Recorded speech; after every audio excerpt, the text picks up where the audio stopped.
All right, so let's talk about, sort of my thoughts, my strategy, and my rules when it comes to credit cards. Because you can get a lot of good benefits out of credit cards. You can get free flights and discounts and cash back and all these other, benefits that are, they're material. They make a difference, right? I have credit cards that give me up to 5% cash back on certain things, and I can use them for points and all this other stuff, right? So they can be good, but that's only if they're used properly.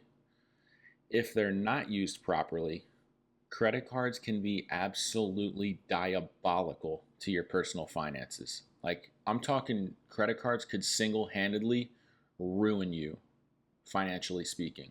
And I've seen it. Like, I know people, I talk to people, my friends, my family members, like extended family members, even coworkers and stuff like that. Like, I know people who are just drowning in credit card debt, and that's because they don't use them properly. And they're not credit card people, right? Like, if you can't follow these rules and come out on the winning end of credit cards, then you just shouldn't be using them. And that's okay, right? Like, it's fine. But a lot of people insist on using credit cards when they're breaking all the quote unquote rules that come along with using them as a consumer. So let's talk about all this. And the first rule is going to be the most important, right? Like, if you can't follow this one, just cut your credit cards up now. And honestly, you could just, you don't even need to watch the rest of the video, because if you're doing this, you are not using credit cards properly and you probably shouldn't be using them at all. So the number one rule when it comes to credit cards is never carry a balance. Never should you ever be carrying a balance on your credit card. So what does that mean?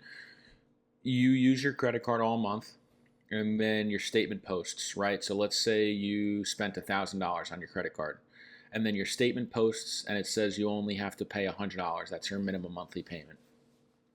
If you can't pay off the entire $1,000, you can't use a credit card, because you're spending money that you don't have, right? A lot of people will run up their credit cards and then they only make the minimum monthly payments because they think that's all they need to make. But the problem is then they're paying interest. You're paying the credit card companies money in order to pay for things earlier than you want, or can, I guess I should say, right? So if you can't afford to pay for something in cash right now, you should not be paying for it with a credit card, because you're borrowing money from someone else in order to pay for things and get them now, rather than saving for something and paying for it later. Honestly, it's childish, it's immature, and you need to be able to control yourself. And I say this because again, I've seen how bad credit card debt can affect people. Like, it eats into your income every month because you have to pay these minimum monthly payments and all this interest to these fucking credit card companies that are just taking advantage of you. Like, you should be taking advantage of them. There's only one winner when it comes to the credit cards. It's either the credit card company or the consumer, being you, the credit card holder. And I am honestly proud to say that I have never paid a penny of interest on my credit cards. I refuse to, because then they win. And I'm not going to do that. I get the best of them. I get cash back. I get discounts on things. I get promotions. I get quarterly, benefits, quarterly cash back, higher promotions, like all this different stuff. But I take advantage of it and I strategize and I pay my credit card in full every single month. I do not pay interest. That is the number one rule. If you can't do that, you really should not be using credit cards, because you're just giving money away to the credit card companies. That's why they're so successful, is because so many people cannot pay their balance off in full every month, and they only pay the minimum monthly payment, and they end up paying hundreds, if not thousands of dollars in interest. So that's number one, never carry a balance. Number two, never let a statement post with more than 30% utilization ratio. So what does that mean exactly? Let's say your credit card, you have a $10,000 limit on your credit card. Never let a statement post with more than $3,000, because $3,000 is 30% of that 10,000. Once you get over that threshold, credit card companies see that as a little riskier, a little sketchier, and it can end up hurting your credit score a little bit. So always keep that balance below 30%.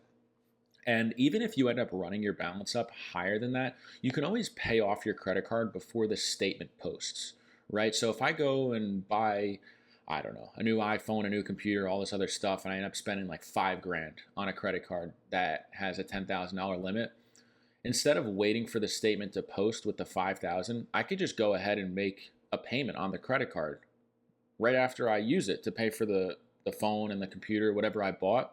That way, when the statement does post, it's going to be less than that $3,000 mark. And then I still get my money for the cash back and the promotions or points or whatever the hell your card has.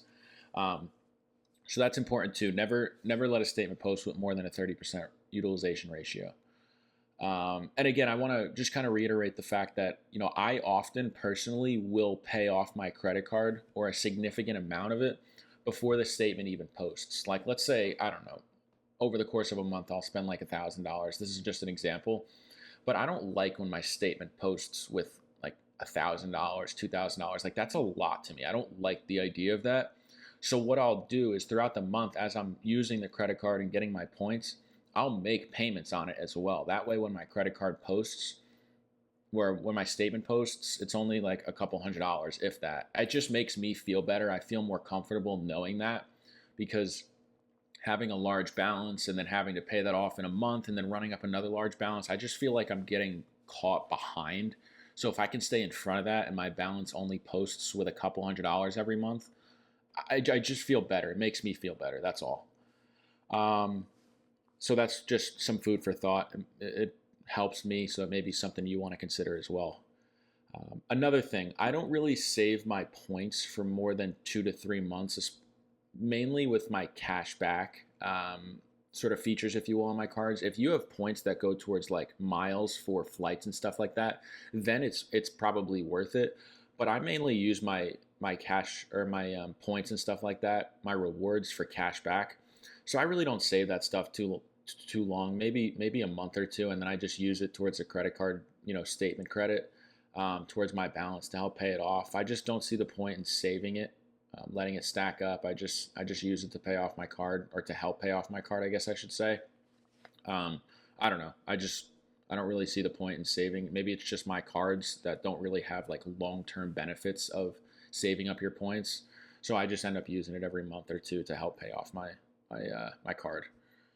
All right, so let's talk about me personally. I have 2 cards. I really only use one of them. The only reason I still have the other one is because I opened it up like, I don't know, maybe like 8 years ago or something like that. And it is currently my oldest credit account. So if I close it, it would probably end up dinging my credit a little bit. So I'm just keeping it open. I have like 1 subscription on there. It's fully autonomous. The subscription's automatically charged to the card. I have the card set to automatically pay itself off in full every single month. So I really don't even do anything with that card. There are some, like seasonal promotions with it. So sometimes I'll use it if there's like a specific promotion that quarter, and get the most out of that, get more cash back. But other than that, I really don't touch that card. And then the other one that I have is like my daily user. So I'll use that for like gas and groceries and anything else, subscriptions and shit, anything that I basically have to pay for every month. I'll use that credit card for that, and then again I'll pay that off in full every single month. I never let a balance carry over on that. So here's what I want to talk about, and I'll end the video on this. Let's talk if you have credit card debt. Number one, do everything you can to pay it off in full immediately. Get a second job, stop eating out. I don't care if you have to eat literally only rice and beans for the next 6 months. Like, do whatever you have to do. Get out of credit card debt. Stop paying interest to these companies. They're taking advantage of you. They're fucking you over bad. So stop doing that. Pay it off. Make some sacrifices and get out of debt. And make that your number one priority right now. Like, literally focus everything you can on paying off your credit card debt. Once you get out of that, man, you're going to feel so much better. You're going to feel like a new person. You're going to walk around with your head higher and your chest out further, just knowing that you don't have credit card debt. And once you get to a point where you have no debt at all, holy shit, dude, you just feel like a new man. It's incredible. And then once you do pay that off, never build up a credit card balance that you can't pay off in full ever again. This is incredibly important. Make sure you pay off your balance in full every single month. All right, so that's the strategy when it comes to credit cards. That's my strategy when it comes to credit cards. I think it's a good one. It's worked for me, so I don't see why it wouldn't work for everyone else. But if you feel like you're not a credit card person and you can't control yourself, just cut them off and use debit cards. There's no shame in it. Who cares? It doesn't matter. At the end of the day, if that's what's best for you, then that's what you should do. So yeah, that's all I got for you guys today. I appreciate you checking in. Hey, listen, comment down below. Let me know like if I missed any rules or what works for you guys, or maybe you have credit cards that you feel like you get a lot of benefit from. Like, feel free to drop all that down in the comments. I love hearing from you guys. I do appreciate you checking in. As always, if you're new here, I post all kinds of content about personal finance, life experiences, just anything I feel like talking about. I talk about it on here and I throw it over some gameplay. So I appreciate the support. I post every Tuesday and Thursday at 3 p.m. Eastern time, and then on Saturdays at 10 a.m. Eastern time. As I mentioned, if you like this content, be sure to like, comment, and subscribe. I'll catch you guys in the next one. Peace.